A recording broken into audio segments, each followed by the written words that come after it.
Hi guys, good morning, I'm Kat and this is Catadactyl. Today I'm going to be doing a spring haul. So I got these books over a few different months and I have been meaning to haul them for a while. I haven't. I've read some, currently reading some, so it's about time that I haul them for you guys. So let's go ahead and get on into it. The first book that I got is There Are More Beautiful Things Than Beyonce by Morgan Parker. This is a poetry collection that focuses on Black American womanhood through the lens of pop culture and politics. I have already read this, so I'm not going to say much about it, but I will leave the link to my February wrap-up down below. Okay, so next up I have The Marsh King's Daughter by Dionne. And I was so excited to read this book. I just basically couldn't wait to get my hands on it because it sounded like my absolute darling, and it kind of was, and it kind of wasn't. We follow Helena, who is married with 2 small children, when she finds out that her father has escaped from prison. Normally that would be upsetting, but it's especially upsetting for Helena because during her childhood, her father actually kidnapped her mother and started a family in the Marsh wilderness, of which Helena didn't realize until later. And she's actually the reason why her father was captured and put into prison. So as he escapes into the wilderness and the marsh, she realizes that she is the only one who can hunt him down and bring him to justice.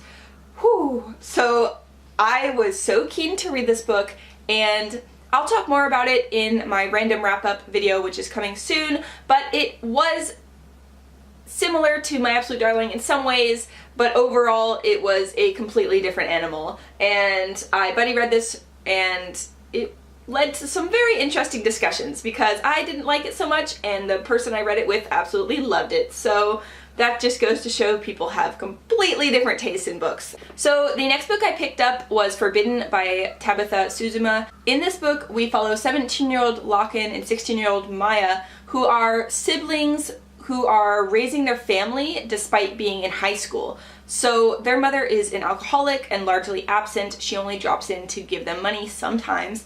So they are struggling to raise their younger siblings and also make ends meet and save money and also pass high school. But then also the feelings that they have for one another morph into something else entirely beyond what siblings should feel.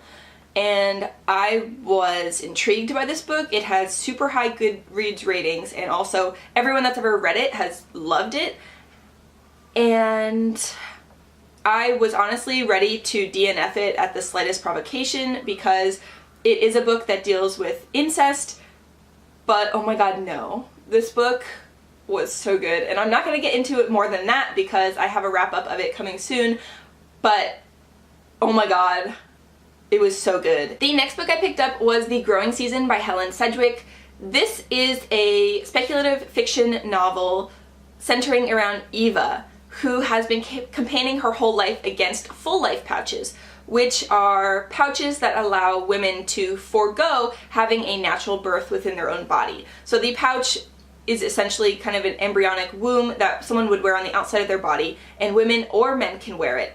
And I am currently reading this, and all I can say is that it is fascinating, and it's just the kind of speculative dystopian fiction that I like.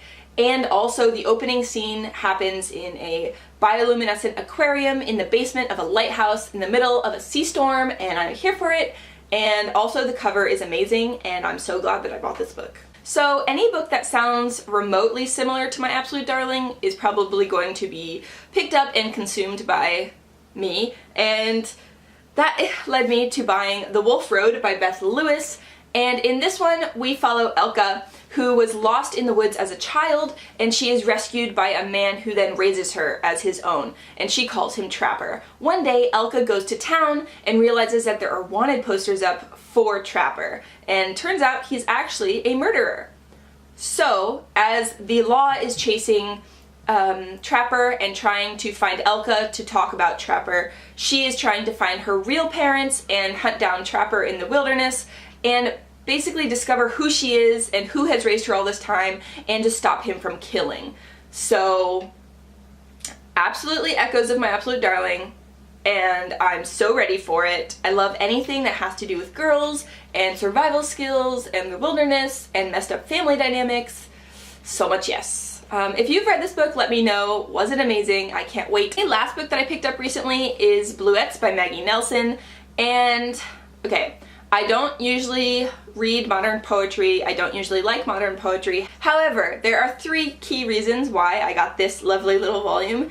1, Jen Campbell, whose reading taste I really love, highly recommends this collection of poetry. Number 2, this collection of poetry is also about the color blue, which also happens to be my favorite color. And number 3, this cover is just so gorgeous. I really cannot get over it. So there were a lot of other cheaper editions online, but I needed this specific edition because I just want, I think like I could honestly frame this cover as a piece of art because I just love black and I love blue and oh my god, it's so good. Yeah, so if you've read this, let me know what you thought. I am intrigued to read it. I'm saving it for a time when maybe I need a little understanding or I'm in a blue mood myself, so I'm gonna wait and save this for a blue day. As it were. I have already read some of them, I'm currently reading one of them, and I cannot wait to get to the remainder. So yeah, that just finishes up this haul. If you liked this video, then please give me a thumbs up or hit the subscribe button, and I will chat to you later. Toodles! Bye!